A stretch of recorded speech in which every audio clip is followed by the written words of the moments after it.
अब देखते हैं व्हाट आर मॉलिक्यूल्स। तो जब एटम्स कंबाइन होते हैं, केमिकली कंबाइंड होते हैं, स्ट्रांगली उनके बीच में एक स्ट्रांग बॉन्ड बन जाता है, तो वो एक मॉलिक्यूल बनाते हैं। फॉर एग्जाम्पल, आप कुछ मॉलिक्यूल के एग्जाम्पल पहले से जानते हो। H2O, पानी के अंदर जो मॉलिक्यूल, जिन पार्टिकल से पानी बनता है उसे H2O बोलते हैं। बट असलियत में ये H2O होता क्या है? H2O के अंदर ये दो एटम होते हैं आपके हाइड्रोजन के। आप यहाँ पे H2 देख रहे हो, ये डिनोट्स की 2 हाइड्रोजन है। साइन H हाइड्रोजन का होता है, O ऑक्सीजन का, तो मतलब एक ऑक्सीजन। तो एक ऑक्सीजन एंड 2 H मिलकर आपका H2O मॉलिक्यूल बनाते हैं। तो यहाँ पर हाइड्रोजन एंड ऑक्सीजन के एटम्स कंबाइन हुए, केमिकली कंबाइन हुए और मॉलिक्यूल बनाया। तो यही डेफिनेशन है मॉलिक्यूल की।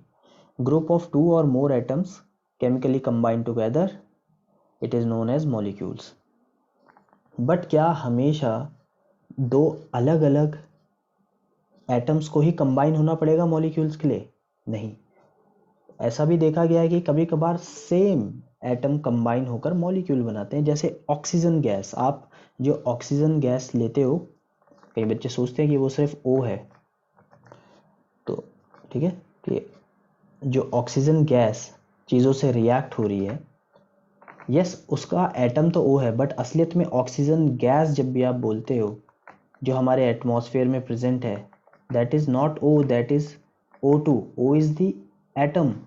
O एक ऑक्सीजन का एटम है जो अकेले एग्जिस्ट नहीं करता। ये हम बाद में देखेंगे कि अकेला O जो है क्यों डिफ़िकल्ट है एग्जिस्ट करना। इट इज़ वेरी रिएक्टिव, ये जल्दी से दूसरे ऑक्सीजन के साथ मिल जाता है। बट जो ऑक्सीजन एटमॉस्फेयर में है वो होती है O2। तो ये O2 क्या है? अगर आप देखो तो O2 इज़ दो ऑक्सीजन एटम जो आपस में कंबाइंड है। तो this is O and this is O। तो यहाँ पे क्या है, O2 भी तो एक मॉलिक्यूल है।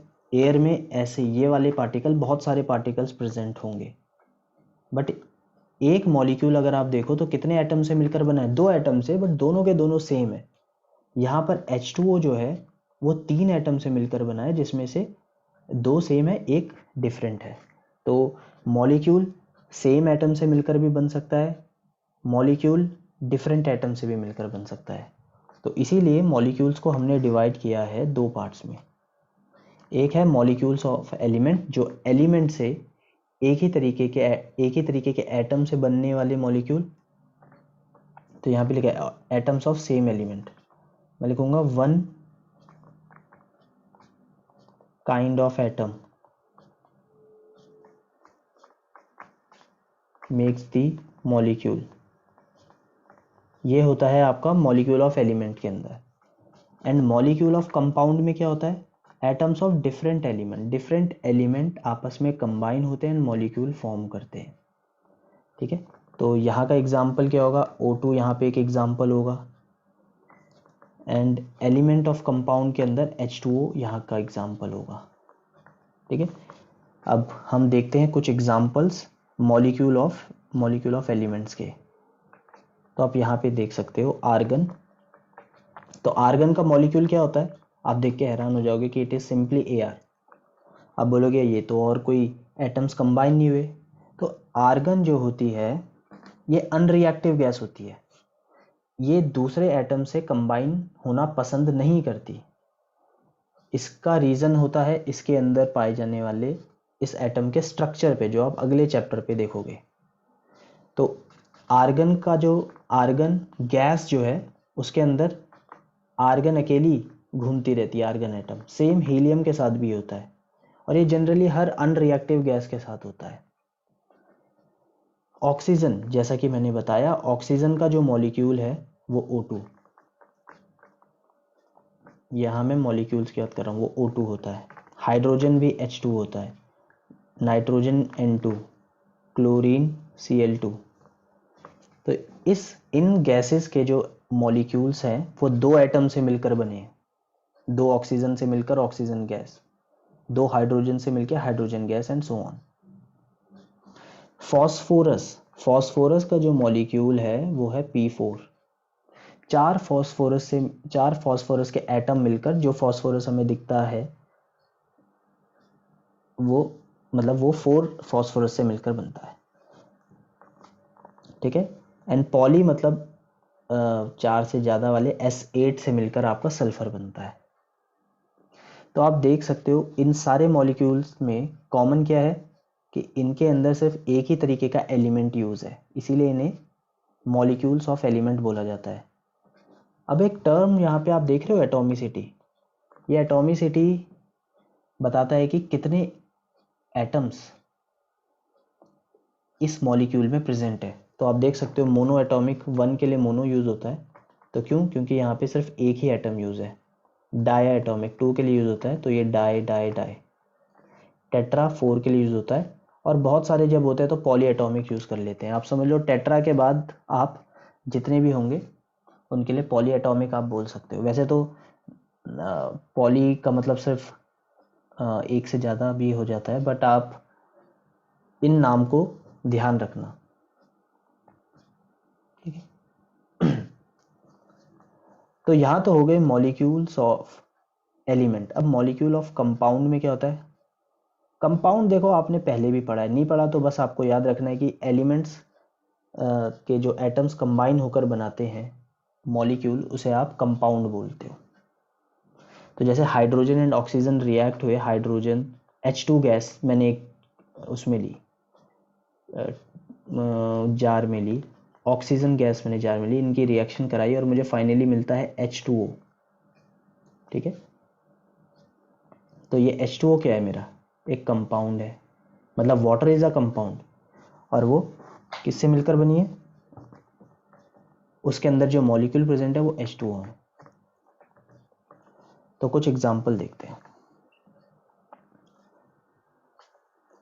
तो H2O, ammonia NH3 and carbon dioxide CO2। मेरे हिसाब से आपको वाटर एंड कार्बन डाइऑक्साइड तो पता होगा। अमोनिया गैस NH3 है, याद रख लो, अच्छा है, एक नॉलेज के लिए अच्छा है। रेशियो बाय मास, ये रेशियो बाय मास कैसे निकाले गए? Law of chemical combination, experimentally निकाले गए हैं। ये एक्सपेरिमेंटली भी निकाले जा सकते हैं, आप वैसे बिना एक्सपेरिमेंट के भी निकाल सकते हो। अच्छा, एक बारी मुझसे क्लास में किसी ने पूछा था कि एक्सपेरिमेंटली कैसे निकाला गया होगा, तो एक मैं आपको आइडिया देता हूँ कि एक्सपेरिमेंटली ये कैसे निकालते होंगे, कैसे निकाला होगा अर्लियर। इनके पास तो कोई इन्फॉर्मेशन नहीं थी।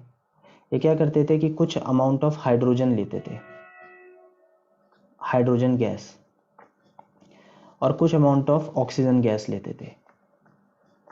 अब इन्हें रिएक्ट कराते थे, इन्हें पता है कि H2O बनेगा, बट ये एक्सपेरिमेंटली पहले ट्राई किया तो H2O गैस बना, बट लेट्स से कि ऑक्सीजन गैस भी रिलीज हो गई एक्स्ट्रा।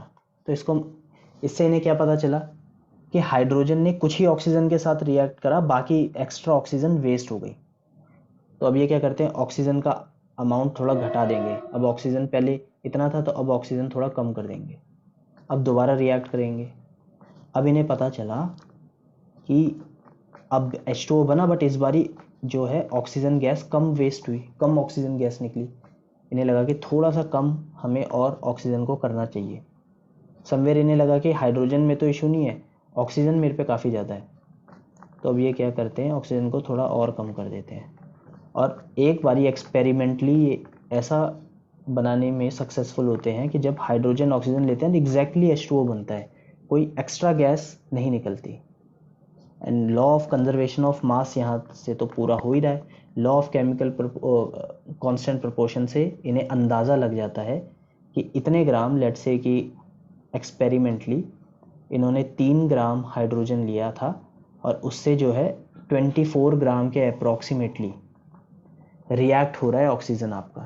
तो ये कम ज़्यादा करते करते इस कंक्लूजन तक पहुंचते हैं एंड रेशियो बाय मास निकाल देते हैं। अब आप भी निकाल सकते हो कि 3 डिवाइड बाय 24 कर दो, 1/8 आ जाएगा। तो इनका रेशियो बाय मास क्या आ गया, हाइड्रोजन रेशियो ऑक्सीजन आ गया 1:8।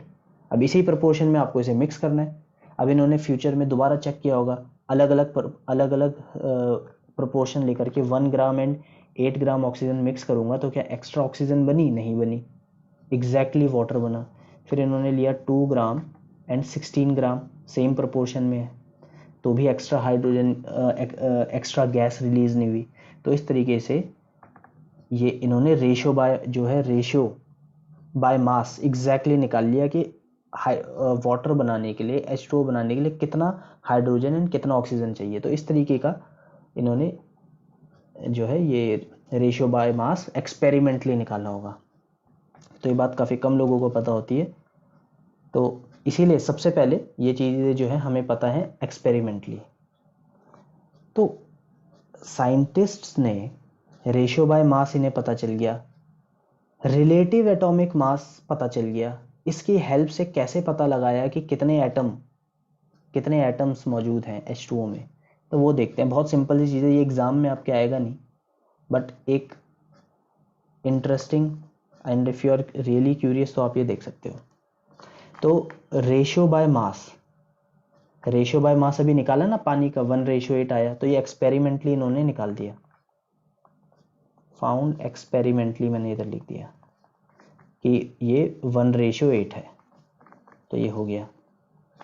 एटॉमिक मास यूनिट रिलेटिव है। अगर आप ये किसी और को भी, वैसे तो ये कार्बन 12 को मान के एटॉमिक मास यूनिट लिखी हुई है, बट अगर आप ये ऑक्सीजन को भी मान के लिखते तो यहाँ वैल्यू अलग होती है और फाइनल आंसर आपका बट सेम ही आता। तो अभी आप ये मान लेते हैं कि ये आपका रिलेटिव मास लिखा हुआ है, रिलेटिव एटॉमिक मास, तो ये भी हमें पता है। कार्बन को लेकर ये निकाला गया है, हाइड्रोजन का 1 होता है और ऑक्सीजन का 16 होता है। लास्ट वीडियो में मैंने आपको एटॉमिक मास के बारे में बताया, वो आप देख सकते हैं।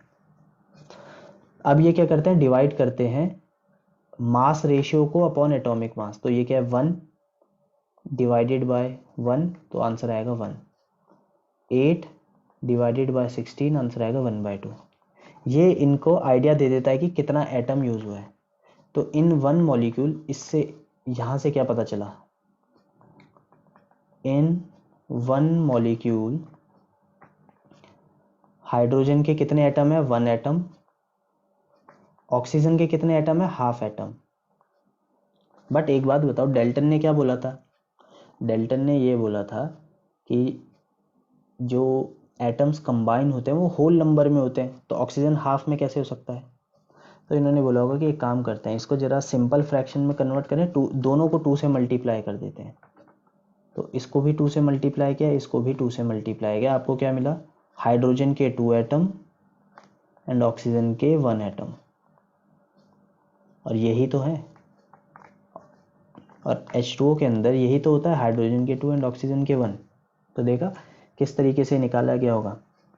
तो ये वैसे आपके एग्ज़ाम पॉइंट ऑफ व्यू से इतना इंपॉर्टेंट नहीं है, बट अगर आप रियली इंटरेस्टेड थे ये समझने में साइंस में, तो शायद ये आपको अच्छा लगा होगा। एग्ज़ाम पॉइंट ऑफ व्यू से यहाँ पे क्या इंपॉर्टेंट है, आपसे एटॉमिसिटी पूछी जा सकती है। तो एटॉमिसिटी आपको पता होना चाहिए कि एक मॉलिक्यूल के अंदर कितने एटम्स हैं, तो ये टेबल इज़ वेरी इंपॉर्टेंट। फिर आपको रेशियो बाय मास निकालना आना चाहिए, ठीक है। वैसे बाद में तो रेशियो बाय मास निकालना बहुत सिंपल है। अगर जैसे आपसे H2O का पूछा, अगर आपने, मैंने लास्ट क्लास में आपको मास टेबल दी थी, वो अच्छे से करी है, तो आप इजीली निकाल सकते हो। अगर आपसे अब कोई फ्यूचर में मास रेशियो पूछे, तो अब आप एक्सपेरिमेंट करके नहीं बताओगे, अब आपको पता है कि मास रेशियो निकालने के लिए, जैसे H2O का आपसे मास रेशियो पूछा, तो आप बता देना H का मास होता है 1 AMU। तो यहाँ पे H का, हाइड्रोजन कितने हैं, हाइड्रोजन के 2 एटम है, और 2 एटम ऑफ हाइड्रोजन का मास होगा 2U, क्योंकि एक हाइड्रोजन का तो 1U होता है। एंड ऑक्सीजन के कितने हैं, 1 एटम, वो कितना है 16U। तो इसका रेशियो आप निकालोगे तो आपको वही रेशियो मिलेगा जो इनका मास रेशियो है, जो एक्सपेरिमेंटली ने कैलकुलेट किया है, ठीक है।